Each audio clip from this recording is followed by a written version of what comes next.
Captain Jake Harrison led his strike force of 25 human ships toward the Council's primary command station, while the fate of humanity hung in the balance.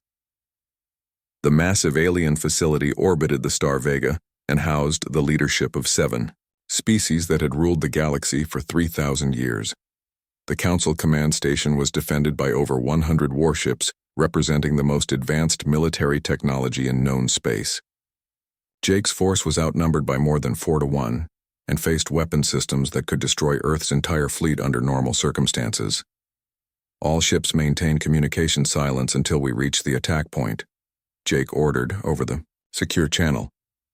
Remember that surprise is our only advantage against these odds, and we will not get a second chance if this mission fails.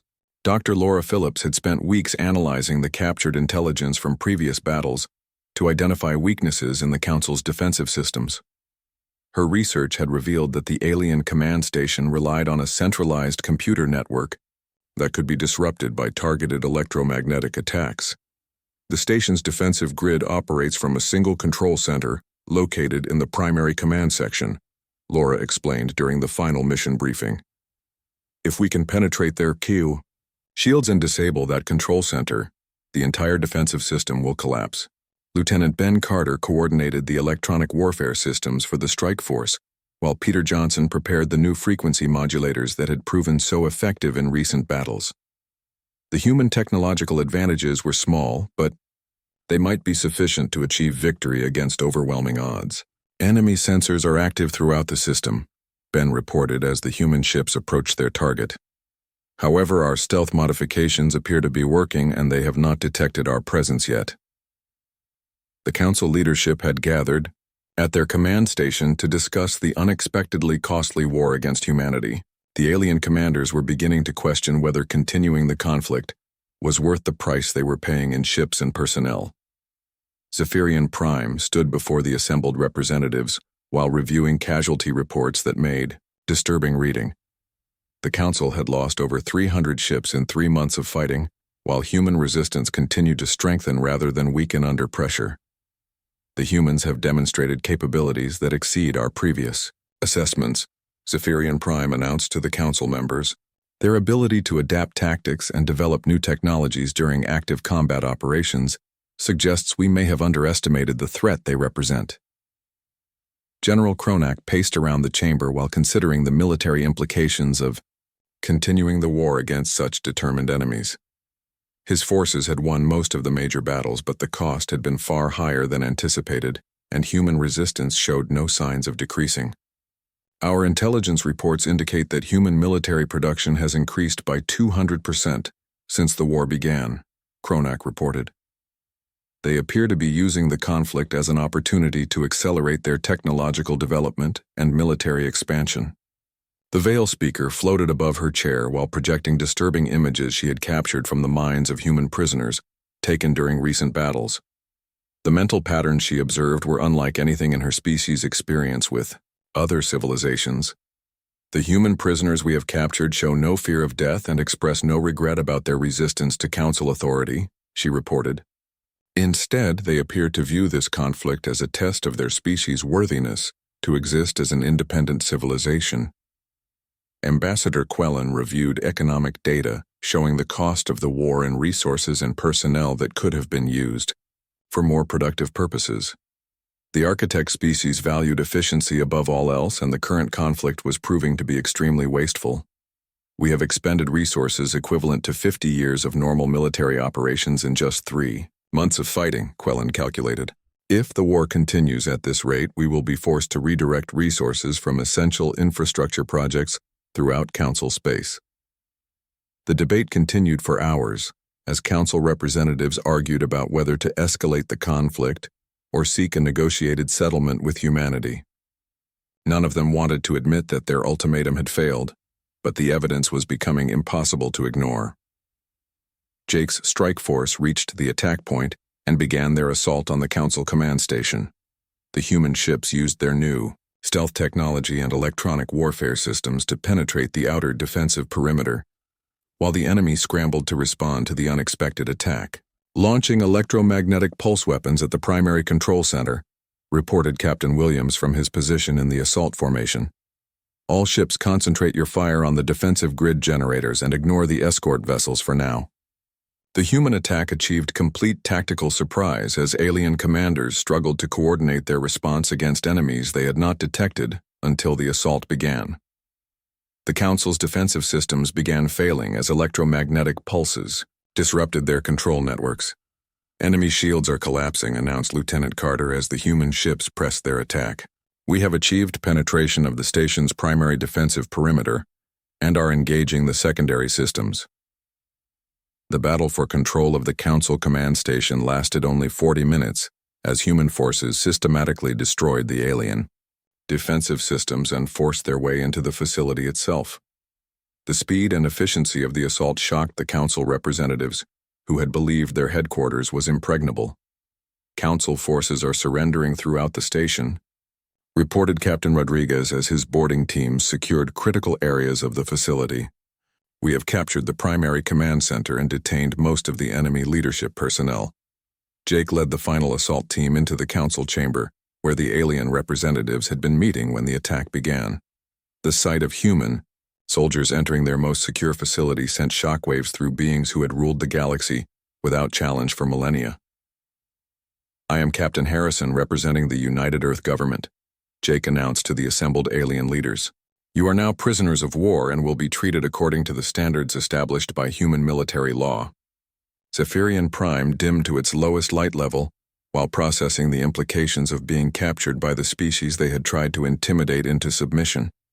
The crystalline being had never experienced defeat and did not understand how such an outcome was possible. How did you achieve victory against forces that should have been impossible for your primitive technology to overcome? Zephyrian Prime asked. Your ships were outnumbered and outgunned by ratios that guaranteed our success. Jake looked directly at the alien leader while considering how to explain the fundamental differences between human and Council approaches to warfare. The answer involved concepts that species accustomed to easy victories might not be capable of understanding. You fight to maintain what you already possess, Jake replied. We fight to become what we must be in order to survive. You saw us as a threat because we remind you of what your species used to be before you became comfortable with unchallenged power. General Kronak stepped forward despite his restraints and studied Jake with the respect one warrior shows to another after a hard-fought battle. The alien commander wanted to understand how humans had developed such effective military capabilities in such a short period of time. Your tactics and technology have improved dramatically since the war began, Kronak observed. How did you accomplish such rapid advancement while engaged in active combat operations? Dr. Laura Phillips entered the chamber carrying data tablets containing technical specifications for the weapons and systems that had made human victory possible. She wanted to demonstrate that human success was based on scientific innovation, rather than military luck. We used every engagement as a learning opportunity, Laura explained. Each battle provided data that improved our weapons and tactics for the next encounter. Your species appears to have stopped innovating because you believed your technological superiority was permanent. The Council representatives gradually came to understand that their defeat was not the result of human luck or Council incompetence, but rather a fundamental difference in how the two civilizations approached challenges and adversity. Commander Tony Rodriguez established communication with Earth and the human colonies to announce the successful capture of the Council leadership. The news was received with celebration throughout human space as people realized that their species had survived its greatest test. This is Commander Rodriguez reporting mission success, Tony announced. The Council command station is under human control and all enemy leadership personnel are in custody. The threat to Earth and the colonies has been eliminated. The negotiations that followed lasted several weeks as human and Council representatives worked to establish a new relationship between their civilizations. The aliens were forced to acknowledge that humanity had earned the right to be treated as equals rather than subjects. President Murphy traveled to the captured command station to participate in the final negotiations that would determine the future of human-alien relations. Admiral Kate Sullivan stood before the United Earth Assembly in Geneva, while representatives from every human colony and nation waited to hear her report on the Council's ultimatum. The great hall buzzed with nervous energy as people whispered among themselves about what humanity's response should be to the alien threat. President Alex Murphy called the assembly to order, and Kate stepped up to the podium with her briefing materials. She had spent the last 24 hours reviewing every piece of intelligence humanity possessed about the Galactic Council and their military capabilities. The news was not encouraging, but Kate had never backed down from a fight in her 30-year military career. "The Council has given us 47 hours to comply with their demands," Kate announced to the assembly. "They want us to abandon every colony outside the Sol system and accept permanent restrictions on our technological development. If we refuse, they have threatened to destroy Earth and every human settlement in space." The assembly erupted in angry voices as representatives shouted questions and protests. Kate waited for President Murphy to restore order before continuing with her briefing. She knew that many of these people had family members living in the colonies that would be abandoned if humanity accepted the Council's demands. "The alien ships that delivered this ultimatum are technologically superior to anything in our current fleet," Kate continued. "However, Captain Harrison's reconnaissance mission has provided us with valuable intelligence about their capabilities and potential weaknesses." Kate activated the holographic display above the podium and showed the assembly detailed scans of the 3 Council ships that had confronted Terra's Pride.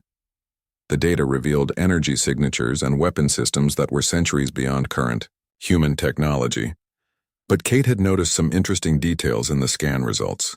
"Our analysis suggests that Council military technology has not advanced significantly in the past 50 years, Kate explained. "Their ships appear to be using the same basic designs and power systems they employed during first contact. This indicates they may have become complacent about their technological superiority." Commander Ben Carter, who had accompanied Captain Harrison on the reconnaissance mission, stood up to address the assembly. He had been present during the conversation with Zephyrian Prime, and he wanted to share his observations about the aliens' behavior and statements. The Council representative spoke about destroying other species that refused to accept their authority, Ben reported. However, something in its manner suggested this was not a decision they made lightly. "I believe they view military action as a last resort, rather than their preferred method of control." Dr. Lisa Morgan stepped forward with her analysis of the Council's historical behavior patterns. She had spent years studying alien psychology and political structures as part of Earth's diplomatic corps. Her research had revealed some interesting patterns in how the Council dealt with resistant species. The Council has ruled the galaxy for 3,000 years by maintaining technological superiority and political unity among their member species, Lisa explained.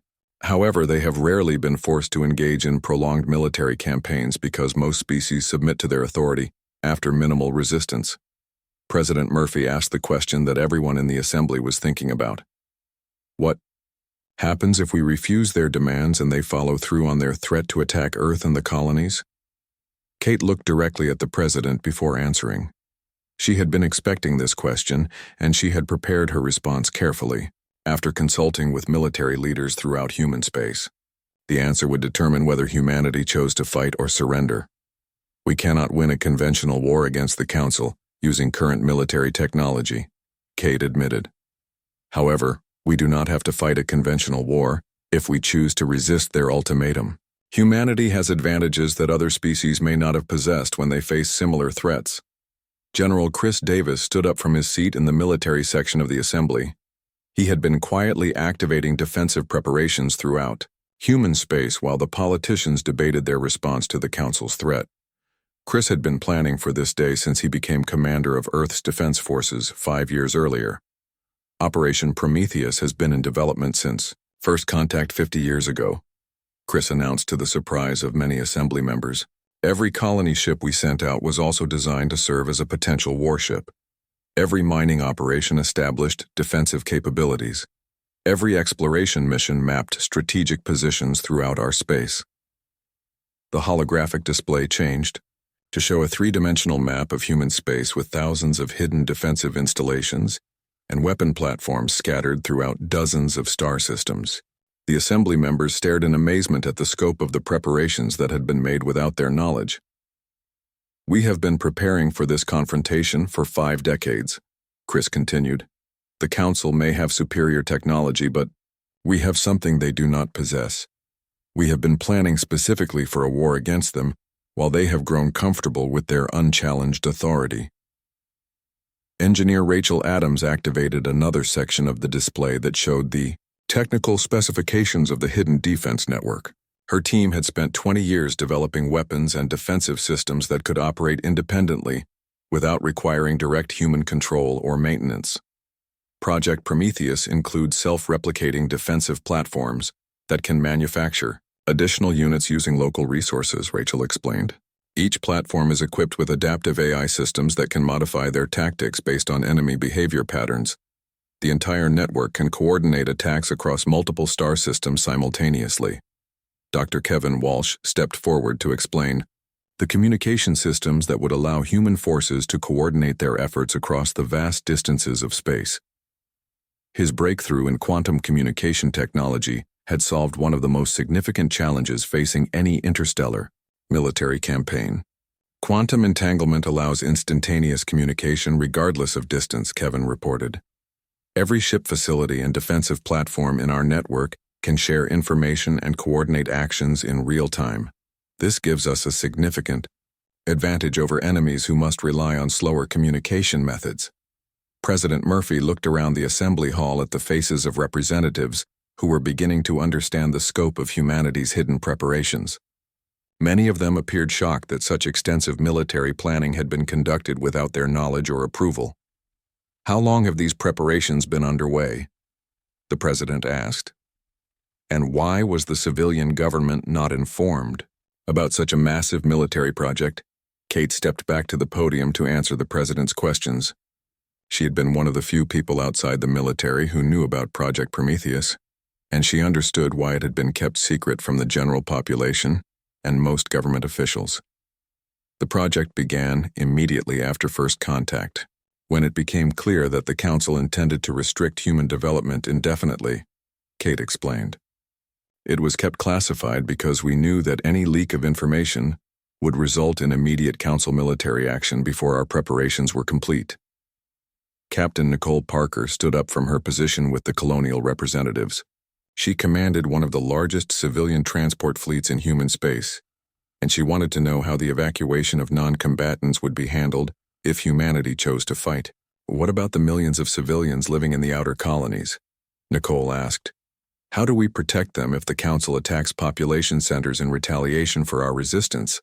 General Davis brought up another section of the tactical display that showed evacuation routes and hidden shelter facilities throughout human space. The military planners had considered the protection of civilian populations as a primary concern when developing their defensive strategies. Every major colony has underground facilities capable of sheltering the entire population for extended periods, Chris reported. We have also prepared evacuation ships disguised as normal cargo vessels that can move civilians to safety if necessary. The civilian fleet will serve dual roles as transportation and decoy units. The assembly continued, debating for several more hours as military leaders explained the full scope of humanity's hidden preparations. The representatives gradually came to understand that refusing the Council's ultimatum would not mean certain destruction, but rather a carefully planned campaign that had been in development for decades. As the debate progressed, it became clear that most representatives supported resistance rather than submission to the Council's demands. The thought of abandoning millions of colonists and accepting permanent restrictions on human development was unacceptable to people who had spent their lives building a better future for humanity. President Murphy called for a preliminary vote to gauge the Assembly's position on the Council's ultimatum. The results were overwhelming, with over 80% of representatives voting to reject the alien demands and prepare for military resistance. The Council has underestimated humanity, President Murphy declared as the vote totals appeared on the display screens. The Council's deadline expired at exactly 1200 hours Galactic Standard Time, and their response came within minutes. 50 Council warships dropped out of hyperspace around the human colony of New Denver, while another 30 ships moved to blockade the major shipping lanes between Earth and the outer colonies. Colonel Danny Brooks watched the enemy fleet approach from the command center, buried 3 kilometers beneath New Denver's surface. His defensive force consisted of 12 human ships and 40 automated defense platforms that had been hidden throughout the system for the past 20 years. "Sir, we are detecting massive energy signatures from the Council fleet," reported Lieutenant Helen Carter from her position at the sensor station. "They appear to be charging weapon systems and preparing to attack the orbital facilities." Danny studied the tactical display that showed the positions of all ships in the system. The odds were overwhelming, with Council forces outnumbering his command by more than 4-1, but Danny had been expecting this situation since he took command of New Denver's defenses 2 years earlier. "Activate all defensive platforms and bring our ships to battle readiness," Danny ordered. "Send the evacuation signal to all civilian areas and prepare to implement Tactical Plan Alpha 7. The evacuation of New Denver's civilian population had begun 3 days earlier, when Earth government decided to reject the Council's ultimatum. Most of the colony's 3 million residents were already safely underground or aboard transport ships heading for secure locations in neighboring systems. Captain Steve Williams commanded the human defense fleet from his flagship Denver's Pride, while his 12 ships moved to intercept the Council attack force. Steve had served in the Colonial Defense Corps for 15 years, and he understood that his primary mission was to delay the enemy long enough for the evacuation to be completed. "All ships, this is Denver's Pride," Steve announced over the fleet communication system. "Remember that we are fighting to protect 3 million innocent people who are depending on us to buy them time to reach safety. Today we show the Council that humans do not surrender without a fight." The first Council ships entered weapons range and immediately opened fire on the orbital defense stations surrounding New Denver. The human installations returned fire while the automated defense platforms activated and began targeting the larger enemy vessels with coordinated attacks. Lieutenant Peter Johnson operated the electronic warfare systems from his station aboard Denver's Pride, and he quickly discovered that the Council ships were vulnerable to certain types of interference. His team had spent months analyzing the sensor data collected by Captain Harrison and developing countermeasures against Council technology. "Captain, I am detecting weaknesses in their communication systems," Peter reported. "The enemy ships appear to be using a centralized command structure that relies on constant data transmission between vessels. If we can disrupt their communications, we might be able to break their coordination." Steve ordered Peter to begin electronic attacks against the Council fleet while the human ships moved closer to their targets. The defensive platforms continued firing from concealed positions throughout the system, and several Council ships had already sustained damage from the unexpected resistance. Dr. Helen Carter had developed psychological warfare tactics specifically designed to exploit the different personalities and motivations of the various Council species. Her research had revealed significant tensions between the member races that could be exploited during combat situations. Broadcasting targeted messages to Council fleet, Helen announced from the communication station, "I am transmitting information about historical conflicts between Council species and suggesting that some races are using this battle to eliminate their rivals within the Alliance." The psychological warfare campaign began to show results within 30 minutes as Council ships started showing signs of hesitation and confusion in their attack patterns. The unity that had made the Council fleet so effective was beginning to break down under pressure from Helen's carefully crafted propaganda messages. Colonel Brooks watched the battle progress from his underground command center while coordinating the defense of multiple facilities throughout the system. The hidden defense platforms were performing better than expected and had destroyed 3 Council ships while damaging several others. "Sir, our ships are taking heavy casualties," reported his operations officer. "Captain Williams reports that 5 of our vessels have been destroyed and 3 others are severely damaged. However, the enemy losses are much higher than anticipated." Danny nodded while studying the casualty reports. The human losses were significant but acceptable, given the overwhelming odds they faced. More importantly, the delay was allowing thousands of civilian transports to escape the system before Council forces could intercept them. The battle continued for 6 hours, with human forces conducting a fighting retreat that cost the Council fleet 12 ships destroyed and 18 others damaged. Captain Williams and his surviving vessels finally withdrew from the system, but not before accomplishing their primary mission of protecting the civilian evacuation. Mission accomplished, Steve reported to Colonel Brooks. All civilian transports have cleared the system and are proceeding to safe areas. The Council has control of New Denver, but they paid a higher price than they expected for this victory. The why? Pattern established at New Denver was repeated at human colonies throughout the outer territories, as Council forces advanced against determined resistance. At every location, human defenders fought longer and more effectively than alien commanders had anticipated based on their previous experience with other species. Captain Tony Rodriguez commanded the defense of the mining colony at Kepler Station, where human forces faced similar odds against a Council attack fleet. Tony had implemented lessons learned from the New Denver battle, and his preparations proved even more effective against the enemy forces. The Council ships are using the same tactical approaches they employed at New Denver, Tony observed while watching enemy formations advance toward his positions. They have not adapted their strategies to account for our defensive capabilities or psychological warfare techniques. Dr. Laura Phillips coordinated the technical analysis of captured Council equipment at a research facility hidden in the asteroid belt between Mars and Jupiter. Her team had been studying alien technology for decades, but the current war was providing unprecedented opportunities to examine enemy systems in detail. We have recovered intact systems from 3 Council ships destroyed in the recent battles, Laura reported to Admiral Sullivan during a secure communication session.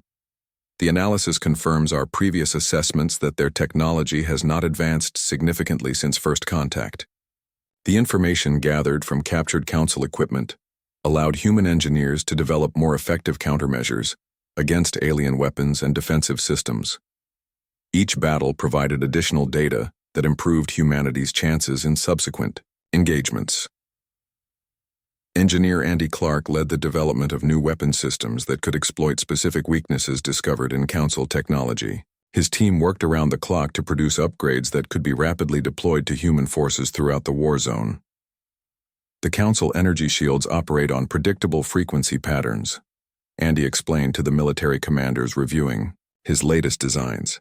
We can develop weapons that automatically adjust their output to penetrate these defenses more effectively. The war continued for 3 months with Council forces advancing slowly through human space while suffering unexpectedly heavy casualties. Their initial confidence had been replaced by growing concern about the length and cost of the campaign against supposedly inferior human forces. General Kronak reviewed the casualty reports from the latest battles while trying to understand why. Human resistance was proving so much more effective than anticipated. The Council had lost over 200 ships while human losses were estimated at less than 100 vessels. These humans fight differently than any species we have encountered, Kronak reported to the Council leadership. They appear to learn from each engagement and adapt their tactics more rapidly than our forces can adjust to counter them. The turning point in the war came when Captain Williams led a desperate assault against a Council supply depot protected by 30 enemy warships. The attack should have been impossible, but Williams used a combination of new human technology and innovative tactics to achieve a stunning victory. Target the command ship first, Williams ordered as his fleet approached the enemy formation. Use the new frequency modulators to penetrate their shields and concentrate all firepower on disrupting their communications network. The attack succeeded, beyond all expectations, with human forces destroying the Council command ship and scattering the remaining enemy vessels. More importantly, the assault captured intact supplies and equipment that provided valuable intelligence about Council military capabilities and strategic planning. The captured intelligence revealed that Council forces were becoming increasingly demoralized by the unexpected resistance they were encountering. Many alien commanders were questioning the wisdom of continuing a war that was proving far more costly than anyone had anticipated. The Council chamber floated in the darkness of space between 7 homeworlds that had formed the Galactic Council 3,000 years ago. Inside the massive station, representatives from each species gathered around a circular table that glowed with soft blue light. Today they would discuss the human problem and decide whether to proceed with their ultimatum. Zephyrian Prime stood at the center of the table, while 6 other beings sat in chairs designed for their different body types. The crystalline being had just returned from delivering the ultimatum to Captain Harrison, and now the council needed to review their decision one final time before the deadline expired. The humans have been given 72 hours to comply with our demands, Zephyrian Prime announced to the assembled representatives. However, I believe we should discuss why this action has become necessary and what we can expect if they choose to resist our authority. General Kronak of the warrior species leaned forward in his chair and growled softly. His people had been the Council's primary military force for 2,000 years, and he understood combat better than any other representative. Kronak had studied human military tactics since first contact, and he did not like what he had learned. These humans are different from other species we have encountered, Kronak said while his claws scraped against the metal table. Most species surrender when faced with superior force, but humans have a history of fighting, even when victory seems impossible. The Veil Speaker representative floated above her chair, surrounded by a cloud of purple energy. Her species possessed powerful mental abilities and could read the thoughts of most other beings.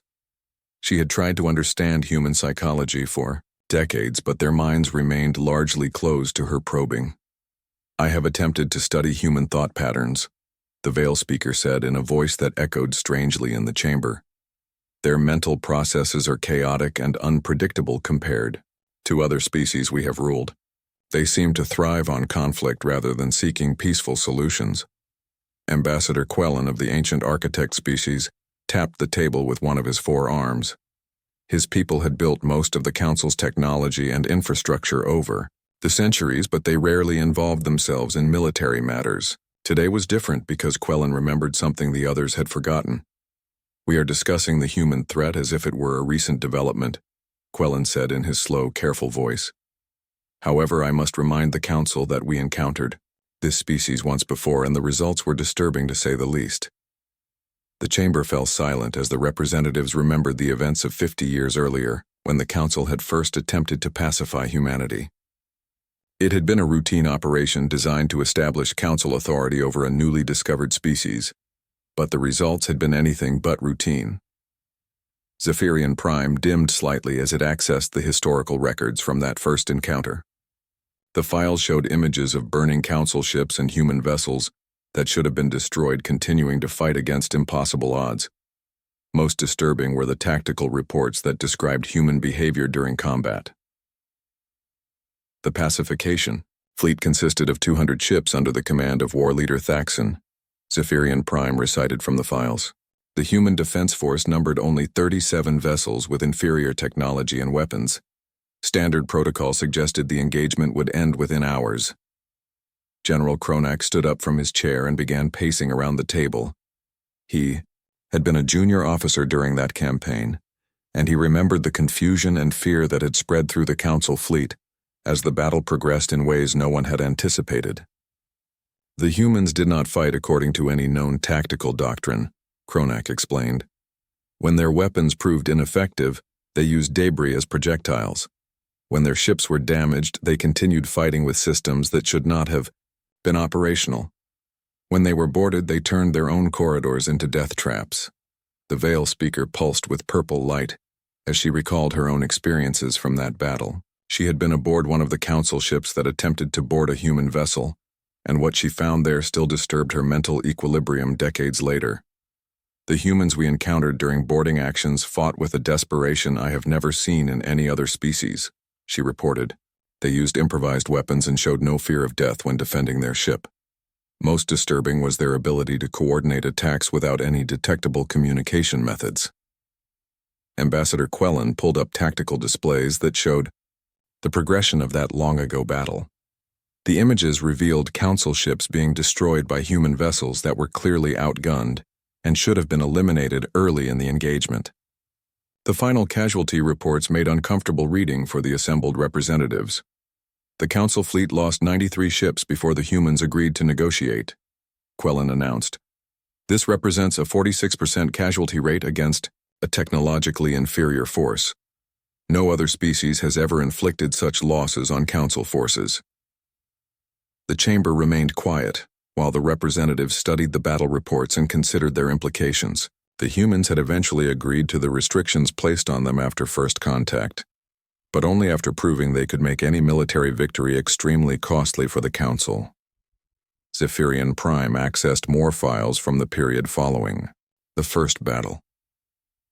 The records showed attempts by various Council species to understand human psychology and predict their future behavior. The results had been inconclusive and often contradictory. Dr. Amy Thompson served as the primary human representative during the post-contact negotiations, Zephyrian Prime reported. Her statements during those meetings provide insight into human thinking that we should consider carefully. The display screens around the chamber lit up with transcripts from those long-ago negotiations. The representatives read Dr. Thompson's words and felt the same unease their predecessors had experienced when dealing with the human negotiator. "We are not like other species you have conquered," Dr. Thompson had told the Council negotiators. "We do not fight to win territories or resources or to prove our superiority over others. We fight to survive, and we are very good at surviving against odds that would crush most civilizations." General Cronak stopped pacing and looked directly at Zephyrian Prime. The warrior had spent 50 years thinking about those words and what they meant for future Council-human relations. He had concluded that the restrictions placed on humanity after first contact were insufficient to contain the threat they represented. "The humans accepted our restrictions because they were not ready for a full-scale war," Cronak stated. "However, they have spent the last 50 years expanding their capabilities while remaining within the letter of our agreements. They have been preparing for the day when they would be strong enough to challenge our authority." The architect representative brought up new displays showing human colonial expansion and technological development over the past 5 decades. The data revealed a pattern of steady growth that had accelerated dramatically in recent years as human colonies pushed against the boundaries established by the Council. Human population has increased by 400% since first contact, Quellen reported. Their industrial capacity has grown by 600%, and their military technology has advanced far beyond what we anticipated when we established the original restrictions. The Veil speaker projected images of human colonies that had been established in star systems where other species had failed to survive. The humans had not only survived in these harsh environments, but had thrived and built thriving civilizations that were becoming increasingly independent from Earth. "The humans have demonstrated an ability to adapt to hostile environments that exceeds any species we have previously encountered," she observed. "They have established successful colonies in locations where our own survey teams determined life was impossible." Zephyrian Prime processed all of this information while considering the current situation. The Council had hoped that restricting human expansion would prevent them from becoming a threat to galactic stability, but the opposite had occurred. The restrictions had only forced humanity to become more efficient and innovative within their allocated space. "The evidence suggests that our previous approach has been unsuccessful," Zephyrian Prime concluded. "The humans have used the past 50 years to strengthen themselves while appearing to comply with our restrictions. Now they are approaching the point where direct military action may not be sufficient to contain them." The representatives looked at each other with growing concern as they realized the full implications of their situation. They had created the very problem they were trying to solve by giving humanity time to prepare for a confrontation while underestimating their capabilities and determination. General Cronak sat back down and studied the tactical assessments on his personal display. The numbers were not encouraging for Council forces even with their technological advantages. Human capabilities had improved significantly since first contact, and their fleet strength had grown to levels that would make any military action extremely costly. "If the humans refuse our ultimatum, we will be facing an enemy that has had 50 years to study our tactics and prepare countermeasures." Captain Jake Harrison stood on the bridge of Terra's Pride watching the stars through the main display screen. His ship moved slowly through space toward the neutral zone border where 3 alien vessels waited for them. The message had come 2 days ago, and Jake still felt angry about what those aliens had demanded from humanity. The bridge crew worked quietly at their stations while Jake read the message again on his personal tablet. Admiral Kate Sullivan had sent it from Earth, with orders to investigate, but Jake knew there was nothing to investigate. The Council had made their demands very clear, and humanity had 72 hours to obey or face total destruction. Lieutenant Ben Carter walked over to Jake with a worried look on his face. Ben had served with Jake for 5 years, and Jake trusted him more than anyone else on the ship. Ben looked at the alien ships on the display and shook his head slowly before speaking to his captain. "Sir, the aliens are sending another message," Ben said while handing Jake a datapad. "They want to speak with you directly this time, and they say it concerns the survival of our entire species." Jake took the datapad and read the short message. The aliens called themselves the Galactic Council, and they represented 7 different species that controlled most of the galaxy. They had been watching humanity for the past 50 years since first contact, and they did not like what they saw. "Put them on screen, Ben," Jake ordered, while straightening his uniform. He had dealt with aliens before, but never ones that threatened to destroy Earth and every human colony in space. The main display changed to show a tall crystalline being that sparkled with blue light. The creature had no face that Jake could recognize, but when it spoke, the voice came through clear and cold. Jake had heard this voice before in the original message, but seeing the alien made the threat feel much more real. "I am Zephyrian Prime, speaking for the Galactic Council," the alien said. "You are Captain Harrison of the human vessel Terra's Pride, and you will listen carefully to what I tell you because the lives of 12 billion humans depend on your understanding." Jake felt his anger growing but kept his voice calm and professional. "I am listening," he replied while his crew continued working at their stations. Everyone on the bridge could hear the conversation, and Jake knew they were all thinking the same thing he was thinking. "Your species has expanded beyond the limits we set for you 50 years ago," Zephyrian Prime continued. "You have built colonies in star systems that were forbidden to you, and your technology has advanced too quickly for the comfort of the Council. We gave you specific boundaries, and you have ignored them." The alien paused for a moment, and Jake used the silence to signal Ben to start recording everything. This conversation would be important evidence when Earth's government decided how to respond to the Council's ultimatum. "The Council has decided that humanity poses a threat to galactic stability," the alien said. "Your aggressive expansion and rapid technological development cannot be allowed to continue. Therefore, we are giving you one final warning to withdraw all human presence from star systems beyond your original Sol system boundaries." Jake stepped closer to the screen and looked directly at the crystalline being. "And if we refuse your demands?" he asked, already knowing the answer but needing to hear it spoken clearly. "Then we will destroy every human colony outside of Sol system and reduce Earth to a dead world," Zephyrian Prime replied without any emotion in its voice. "We have done this before to species that refuse to accept their place in the galaxy, and we will do it again if necessary." The connection ended and the main display returned to showing the 3 alien ships waiting in space. Jake stood quietly for several minutes thinking about what he had just heard while his crew waited for orders. The aliens had just threatened to commit genocide against humanity, and they had spoken about it like they were discussing the weather. Ben walked over to Jake and spoke quietly so the rest of the crew could not hear. "Captain, what are your orders?" he asked. "Do we return to Earth immediately, or do we try to learn more about these Council ships?" Jake thought about Admiral Sullivan back on Earth and all the military leaders who would need to make decisions about how humanity should respond. The aliens had given them 72 hours, but Jake knew that would not be enough time to evacuate millions of colonists from dozens of worlds. "Send a message to Earth Command," Jake ordered. "Tell them we have confirmed the Council's threat, and that 3 of their ships are positioned at the neutral zone border. Also tell them that these aliens have done this before to other species." Ben nodded and moved to the communications station, while Jake continued staring at the alien ships on the display. Something about Zephyrian Prime's words bothered him, but he could not figure out exactly what it was. The alien had mentioned that humanity's rapid advancement was a problem, but Earth's technology was still far behind what the Council possessed. Lisa, Morgan, the ship's science officer, approached Jake with her tablet, showing scan results from the alien vessels. "Captain, I have been analyzing their ships, and the energy signatures are unlike anything in our databases," she reported. Their technology appears to be thousands of years more advanced than ours. Jake took the tablet and looked at the scan results. The 3 alien ships were each larger than Terra's Pride, and their weapon systems showed power levels that could destroy his ship with a single shot.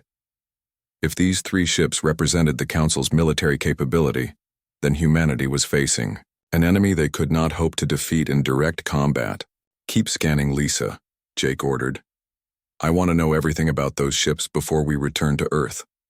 Admiral Sullivan will need all the information we can gather." The next few hours passed slowly as Terra's Pride collected data on the Council ships while maintaining a safe distance. Jake spent the time reviewing everything humanity knew about the Galactic Council and the 7 species that controlled it.